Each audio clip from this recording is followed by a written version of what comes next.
Hey guys, so you'll probably notice I have my glare in the glasses and my angle's a little weird just because I am currently reading a graphic novel on my laptop just because it was the easiest way to do it. I was able to find it readily online through maybe not the most reliable sources, and I've been reading it through basically a PDF on my computer.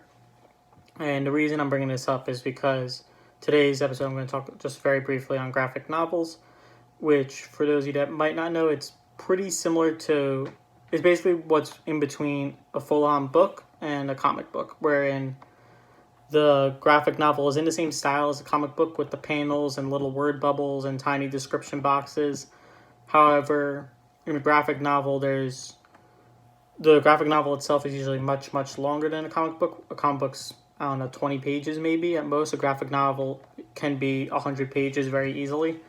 Also, the storylines in a graphic novel versus a comic book. Comic books are usually more, the series of a comic book is, in most cases, quite a bit longer, but the amount of story that's covered in each comic book is much less than what's covered in a graphic novel. Usually a single storyline will be covered in a graphic novel within 2 to 3 books, or maybe even one book, depending on the graphic novel, whereas a comic book will wrap up its storyline usually within a singular comic, just because it has a shorter storyline. Comic books being more like the superheroes, it'll be one installment of Superman fighting one villain or one issue in most cases.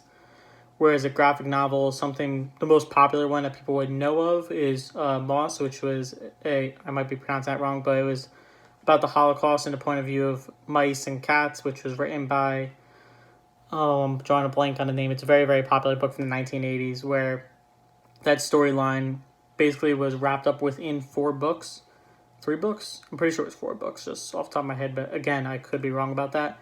Right now, the graphic novel I'm reading is actually a graphic novel series from Avatar: The Last Airbender. I mentioned in a very recent episode that I was rewatching Avatar for the first time since I've watched it when I was little because it came back to Netflix. And then after finishing the series, I did a quick Google search and realized that they came out with 5 or 6 graphic novels after the completion of the original series that continues the story beyond the end of that series. So I'm kind of deep diving into those. I'm halfway through them, I would say.